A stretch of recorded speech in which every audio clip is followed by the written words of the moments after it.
जय हिंद। इस वीडियो में हम समझते हैं कि विकास दुबे को पकड़ने के बाद पुलिस उसे न्यायालय क्यों नहीं ले गई और न्यायालय की ऐसी क्या कमियां रह जाती हैं कि मुकदमा जो होता है वो काफ़ी लंबा चला जाता है। देखिए, विकास दुबे जब पुलिस की हत्या किया तो इसे समझ में आ गया था कि अब पुलिस हमारी जान ले सकती है, इसलिए ये भागकर मध्य प्रदेश के उज्जैन गया और महाकाल के मंदिर में जो वीआईपी एंट्री थी वहां से गया और वहां अपना नाम ओरिजिनल लिखा विकास दुबे और मोबाइल नंबर भी दिया और साथ ये जोर जोर से कह रहा था कि मैं विकास दुबे कानपुर वाला हूं। ये जानता था कि हमको सरेंडर करना है, वरना भागेंगे तो पुलिस मार देगी। लेकिन जब मध्य प्रदेश पुलिस के आगे ये सरेंडर किया और यूपी की एसटीएफ स्पेशल टास्क फोर्स, वो पुलिस के ही कुछ अच्छे जवानों को निकालकर सिविल ड्रेस में भेज दिया जाता है ताकि वो किसी खास काम को कर सके, तो एसटीएफ को सौंप दिया गया। लेकिन एसटीएफ जब इसे ला रही थी तो अचानक खबर आई कि कानपुर के पास इसकी गाड़ी पलट गई है, इसने कई पुलिस वालों पे हमला किया और बंदूक लेके छीन के भागने की कोशिश की, जिसमें पुलिस इनकाउंटर में विकास दुबे मारा गया। हालांकि गाड़ी पलट गई, इसमें कई लोग कह रहे हैं कि भैया जो टोल प्लाजा के पास से गाड़ी गुजरी थी वो विकास दुबे उस गाड़ी में वो दूसरी गाड़ी थी और जो गाड़ी पलट गई है वो दूसरी, यानी इस गाड़ी में विकास दुबे नहीं था। तो पुलिस का कहना हम लोग बीच में गाड़ियां चेंज करते रहते हैं, कोई बात नहीं, जब बाबा रामदेव पलट सकते हैं तो ये गाड़ी पलटने की क्या जरूरत। खैर, ये पुलिस के आगे आप नहीं जीत सकते हैं। हिंदुस्तान में किसी की भी सहानुभूति नहीं है, कोई ये नहीं कह रहा है कि ये इनकाउंटर करके पुलिस ने गलती किया, वो अलग बात है। लेकिन हाँ, अगर पुलिस इसी तरह मन बढ़ते रही और किसी नाहक किसी बेगुनाह का भी इस तरह से इनकाउंटर किया जा सकता था, इसलिए पुलिस को सारा पावर ना देके कोर्ट को दिया गया। लेकिन यह कोर्ट इतना लंबा प्रोसेस लगा देती है कि पुलिस जघन्य अपराधियों को कोर्ट तक जाने से पहले जानबूझ के मार देती है। आप विकास दुबे से पहले आप देखे होंगे अमर दुबे को भी इसी तरह मार दिया गया कि भैया गाड़ी पंचर थी, भाग रहे थे तो मार दिया गया। इतने बेवकूफ होते हैं सब कि भागेंगे लोग ये लोग। उसके साथ ही आप देखिए इसके करीबी माने जाने वाला प्रभात मिश्रा को भी मार दिया गया।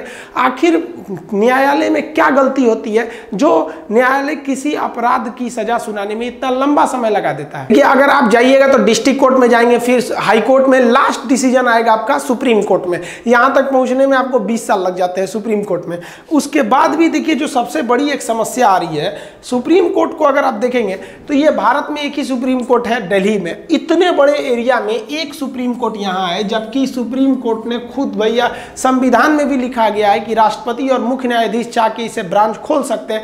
तो इसका ब्रांच क्यों नहीं रहना चाहिए आप बताइए। इतना बड़ा है उत्तर प्रदेश, यहाँ का जो हाई कोर्ट है एक लखनऊ में है, एक इलाहाबाद में है। जनसंख्या ज्यादा होने की वजह से 2 ठो रखा गया है, बिहार में एक ही है, जनसंख्या कम है। देखिए जनसंख्या ज्यादा होगी क्राइम ज्यादा होगा, तो 2 रखा गया है कि नहीं। तो इतने बड़े हिंदुस्तान में भी इसके ब्रांच रहने चाहिए, पावर दोनों का सेम रहता है। लेकिन हाँ, जो जज यहाँ बैठते हैं उनमें यहाँ पे भी कुछ को भेजना चाहिए। तो दक्षिण में इन जजों में से बेंगलोर में शिफ्ट करना चाहिए या हैदराबाद में, ताकि वो दक्षिण भारत के एरिया को कमांड कर सके। और इसी का एक ब्रांच जो है हमारे सुप्रीम कोर्ट का जो दिल्ली है वो तो रहना चाहिए, एक कलकत्ता साइड में रहना चाहिए जो इधर के एरिया को देख सके। और ये दिल्ली पर बोझ भी कम होगा और यहाँ के लोगों को न्याय भी होगा। अब मान लीजिए कि केरला का कोई व्यक्ति है जो मान लीजिए गरीब है, अब वो सुप्रीम कोर्ट आएगा केस लड़ने के लिए, यहाँ आएगा, पता चला वकील हड़ताल पे बैठ गए सब, कोई वकील मर जाता है तो हड़ताल कर देते हैं लोग, कंडोलेंस पे चले गए।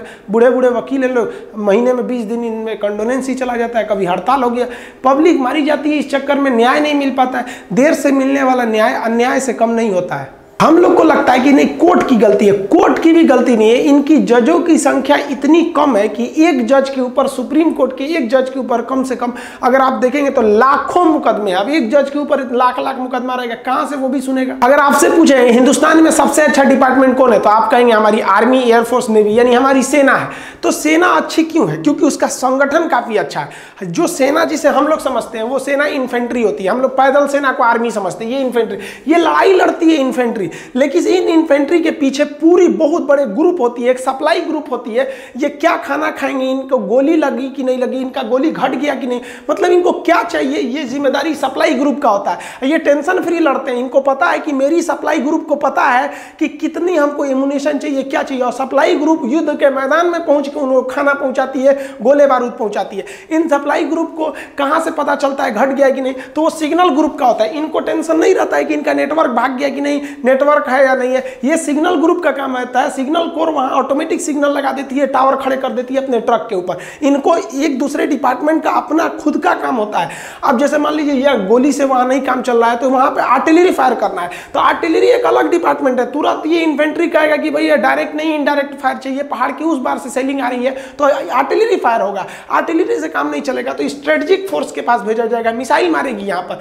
वहाँ से नहीं होगा तो फिर transport department, helicopter department, aviation department, हर जगह इनका कई सारे डिपार्टमेंट का इनका ग्रुप होता है। ट्रेनिंग का जो डिपार्टमेंट होता है वो अलग होता है। अब जब युद्ध के मैदान में ही इनके जो डॉक्टर होते हैं साथ में चलते हैं, पहचान क्या होती है इनकी टोपी पर यहाँ पर प्लस बना होता है, ये डॉक्टर होते हैं इन पे। तो आर्मी जो होती है इसीलिए वो अच्छा करती है कि सबको अपना अपना काम पता है और सब अपने अपने काम में एकदम माहिर होते हैं। इंजीनियरिंग कोर्स होता है कि अगर मान लीजिए सड़क टूट गया तो तुरंत बना देंगे, पुल टूट गया तुरंत बना देंगे। ये नहीं कि ये कई को सारा ट्रेनिंग दे दो, हर चीज का एक बहुत बड़ा ग्रुप होता है। इसलिए आर्मी कहीं भी जाती है तो सक्सेस हो जाती है। आप देखिए ना, बाढ़ आएगा आर्मी बुला लो, आग लग गया आर्मी बुला लो, कुछ भी कंट्रोल से बाहर हो गया आर्मी बुला दो। क्या वो क्या इंसान नहीं है, लेकिन उनके पास ना हर चीज का ग्रुप है, हर चीज के स्पेशलिस्ट है उनके पास, इसलिए वो काम फटाफट कर देते हैं। लेकिन हमारे यहाँ कोर्ट में क्या होता है, एक बड़ा सा कोर्ट का परिसर बना दिया जाता है, ये कोर्ट परिसर हो गया। अब इसमें ना 8-10 तो कोर्ट होंगे। देखिए ऐसा नहीं होता है एक कोर्ट में एक ही जज बैठता है, जहाँ जज बैठ गया वो कोर्ट हो गया, उसका एक हॉल टाइप का होता है। तो एक डिस्ट्रिक्ट कोर्ट में लगभग 30-40 जज बैठे रहते हैं, वो अमूमन होते हैं। छोटा जिला रहेगा तो 15-20 भी होते हैं। तो एक कोर्ट, जैसे एक फ्लोर पर मान लीजिए ये हो गया, एक कोर्ट हो गया, यहाँ पर 2 कोर्ट, ऐसे करके कोर्ट बना दिए जाते हैं। और इसमें क्या होता है, 2 तरह के मुकदमे डाल दिए गए। एक दीवानी मुकदमा जो धन दौलत से पैसा से रिलेटेड होता है, एक फौजदारी जो मारपीट से होता है।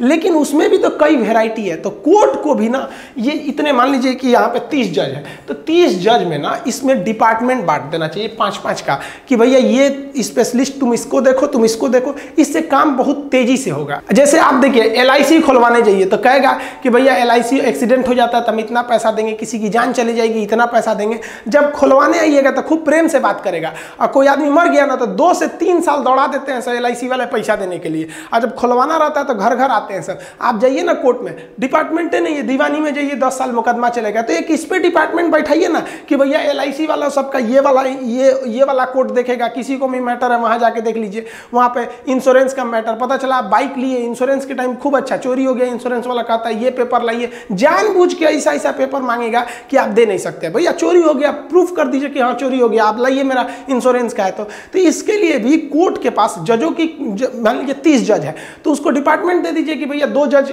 इसमें 30 में से 2 जज बैंक और LIC वाले देखेंगे। बैंक में क्या होता है, किसी को चेक दे दीजिए कि लीजिए भैया, जैसे यहाँ ये चेक कटा हुआ है, कितने का, भाई 22 लाख का चेक कटा हुआ है, चेक दे दीजिए, लीजिए आप अकाउंट में पैसे नहीं है। तो ऐसे चेक को कहते हैं बाउंस चेक। चेक बाउंस हो गया, आप दौड़ते रहिए। तो कोर्ट में आइए भाई, वहां पर हर चीज का एक डिपार्टमेंट बना देना चाहिए। कोर्ट में भी जजों की संख्या बहुत कम है, उसे भर के स्पेशलिस्ट होना चाहिए। अब जैसे मान लीजिए कोई कोर्ट जज है जो बैंक और LIC वाला ही मामला ज्यादा देख रहा है, तो उसके दिमाग में आइडिया है कैसे कैसे ये वाला काम कैसे छल कपट करते हैं, एकदम वो स्पेशलिस्ट हो चुका है, वो तुरंत उसको पकड़ लेगा और मामला लेंदी नहीं होगा। इंडिया में रेप और मर्डर जैसे जघन्य अपराध 20-20, 30-30 साल चलते हैं। अब देखिए हिंदुस्तान में जो सबसे बुरा दामिनी रेप कांड हुआ 2012 में, फांसी लगी यहां आकर। सोचिए इतना लंबा खींच दिया, 2020 ला दिए लोग वहां पर। इतना लेट क्यों हो रहा है? तो कोर्ट को भी करना चाहिए कि भैया जो जज हैं, जो मान लीजिए 30-30 जज है सर, 2-4 जज को स्पेशलिस्ट करा कर दिए कि भैया ये वाला जो कोर्ट है इसमें रेप से रिलेटेड मामले सुने जाएंगे। एक कोर्ट बना दीजिए, 10-15 जज उसमें डाल दीजिए कि भैया ये मर्डर के लिए, और एकदम टाइमलाइन डिसाइड कर दीजिए कि रेप और मर्डर जैसे जघन्य अपराध को 1 साल के अंदर फैसला सुना देना है। और जज लोग को एकदम टाइमिंग दे दीजिए, नहीं डेली का डेली। ये क्या कि आज जनवरी में तारीख पड़ेगा, अब आइएगा जून में। तो ये दोनों मामलों पर 1 से 2 साल बहुत होते हैं अगर आपको तुरंत कार्रवाई पे करना है तब। अब ये पुलिस को पता था कि विकास दुबे को ले जाएंगे ना तो 10 साल लगा देंगे यहाँ पर, उससे अच्छा मामला निपटा दो। रोड एक्सीडेंट में देखेंगे तो रोड एक्सीडेंट भी 2 तरह से होते हैं, एक लापरवाही से, एक गलती से। ऐसा नहीं है कि केवल आपकी लापरवाही, कभी कभी गलती से भी हो जाता है। कभी गाड़ी में कोई गड़बड़ी आ गई, एक्सीडेंट हो गया। अगर लापरवाही से हो रहा है तो सजा ज़्यादा दीजिए, और थोड़ी सी मान लीजिए गाड़ी में ही कुछ खराबी है तो उसमें सजा थोड़ी सी कम रहनी चाहिए। तो अब मान लीजिए कोई जज है, मर्डर भी वही देख रहा है, LIC भी वही देख रहा है बेचारा, बैंक भी देख रहा है, आपका रेप कांड भी देख रहा है, दहेज वाला भी देख रहा है, सब देख रहा है, तो उसके दिमाग में ना एकदम मतलब पूरा बोझ भरा हुआ है, उसके ऊपर प्रेशर ज़्यादा।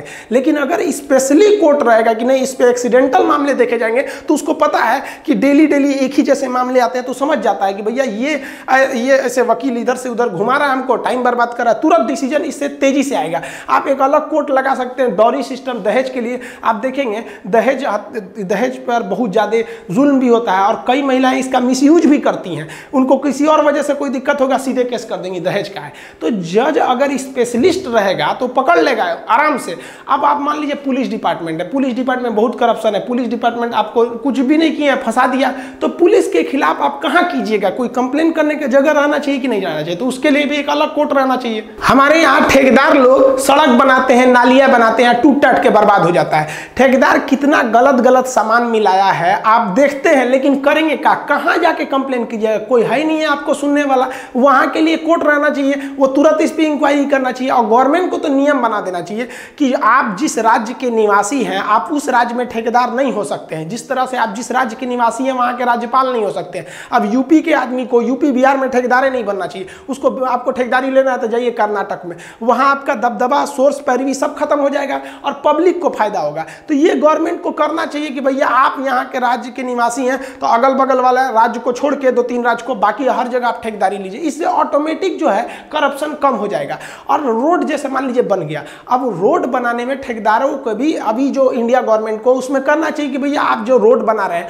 ये अगर 10 साल टूटता है तो मेंटेनेंस का काम आपका है। मेंटेनेंस डिपार्टमेंट हर डिस्ट्रिक्ट में होना चाहिए। अगर कहीं सड़क टूट रही है तो अब इसकी जिम्मेदारी आप पुलिस डिपार्टमेंट को दे दीजिए, क्योंकि पुलिस हर जगह आती जाती रहती है। पुलिस का एक और काम रहेगा कि जाते वक्त अगर आपका कहीं से सड़क टूटा हुआ है तो आप उसको रिकॉर्ड कर लीजिए कि कहाँ का टूटा है, और जो मेंटेनेंस डिपार्टमेंट है उसको बताइए और वो बता देगा भाई ठेकेदार को कि आपने ये सड़क बनाया था अभी 10 साल नहीं हुआ, रिपेयर कीजिए। 10 दिन के अंदर नहीं कीजिएगा तो फिर कोर्ट देखेंगे और कोर्ट तुरंत मांगेगी भाई 10 दिन में नहीं किए तो फाइन दो। तो हर चीज का एक स्पेशलिस्ट हो जाने से ज्यादा अच्छा होता है। आप इंडिया में जाइएगा किसी भी डिपार्टमेंट में, वहां पैसा चलेगा। आप जिस जगह के रहने वाले हैं वहां का आवासीय प्रमाण पत्र बनवाने में आपको 20 दिन लग जाएगा।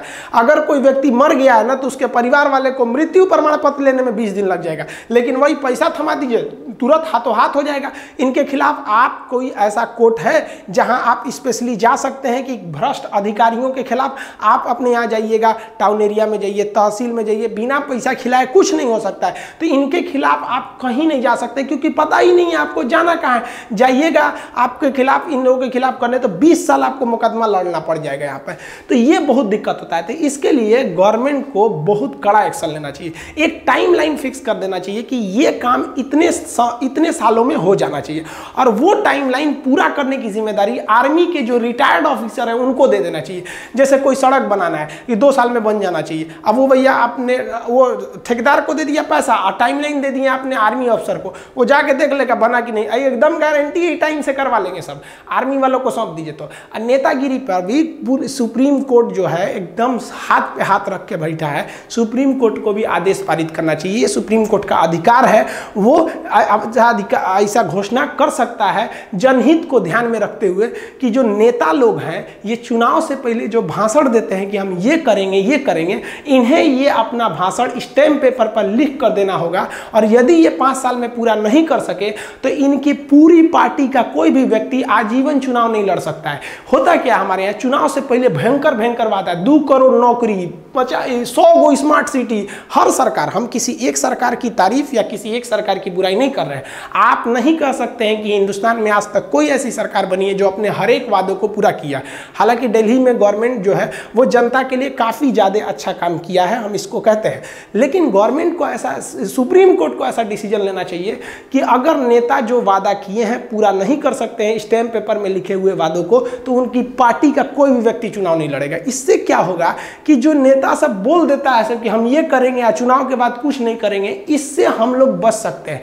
तो ये हम ये नहीं कर रहे कि आप खूब ज्यादा कोर्ट खोल दीजिए। जो आपका पहले से कोर्ट है इसमें तो ऑलरेडी 30 जज बैठते हैं, तो आप 5-5 का ग्रुप बना दीजिए और उसमें स्पेशली बांट दीजिए कि ये बैंक से रिलेटेड मामला, ये मर्डर से, ये रेप से, ये नेतागिरी से, ये करप्शन से, ये इससे मामले को देखेंगे। और इन्हीं कोर्ट में एक और कोर्ट होना चाहिए जो इस बात पर जांच करे कि जज ठीक से कर रहे हैं कि नहीं। कहीं जजे तो नहीं मिल गया, पता चला तो सोने को जंग लग जाए तो लोग लोहा से क्या उम्मीद करेगा। और इस कोर्ट में आर्मी वालों को भरना चाहिए था, जो आर्मी के कोर्ट होते हैं सब, वहां पे कोर्ट मार्शल बोलते हैं। इससे हम एक त्वरित डिसीजन ले सकते हैं। वरना हमारे यहाँ जो न्यायालय बनाया गया, आप इस चीज को मानिए, ये न्यायालय अंग्रेज बनाए थे सब, और वो जानबूझकर इसका इस तरह से ढांचा तैयार किए सब कि अंग्रेज जब भारतीयों पे अत्याचार करते थे तो भारत के लोग गुलाम थे, डायरेक्ट लड़ नहीं सकते थे, वो कोर्ट में जाते थे और कोर्ट में 20 साल कोर्ट उनको झेला देती थी। तो ये जो कोर्ट का तरीका बनाया गया था, ये अंग्रेजों को ध्यान में रखकर बनाया गया था। और आजाद जब हुए तो हम लोगों ने उस तरीकों को हूबहू अपना लिया, ना कि उसमें फास्ट प्रोसीजर को लाए लोग। गवर्नमेंट भी बोली, मोदी जी भी कहे थे कि हमारी सरकार आएगी तो हम जजों की संख्या को बढ़ाएंगे, अलग से कोर्ट बनाएंगे जो घोटालों की जांच करे। ये सब नहीं बना पाए, वो भी नहीं बनाए इस चीज को। तो हर जगह इस तरह से देखा जा रहा है। तो अभी जो न्यायालय है वो जजों की संख्या की कमी को बहुत ज्यादा जूझ रहा है। यहाँ जजों की संख्या बहुत कम है। तो आई होप आप समझ गए होंगे। आपको नेक्स्ट वीडियो में हम समझाएंगे कि सुप्रीम कोर्ट कैसे काम करता है, हाई कोर्ट कैसे काम करता है, डिस्ट्रिक्ट कोर्ट, और डिस्ट्रिक्ट कोर्ट में भी सेशन कोर्ट क्या होता है, सिविल कोर्ट क्या होता है, और ये सब प्रोसीजर के बारे में आपको समझा देंगे। तभी आप समझेंगे कि आईपीसी की धारा क्या होती है और सीआरपीसी क्या होता है, धारा और अनुच्छेद में क्या अंतर होता है। मिलेंगे नेक्स्ट वीडियो में, तब तक के लिए जय हिंद।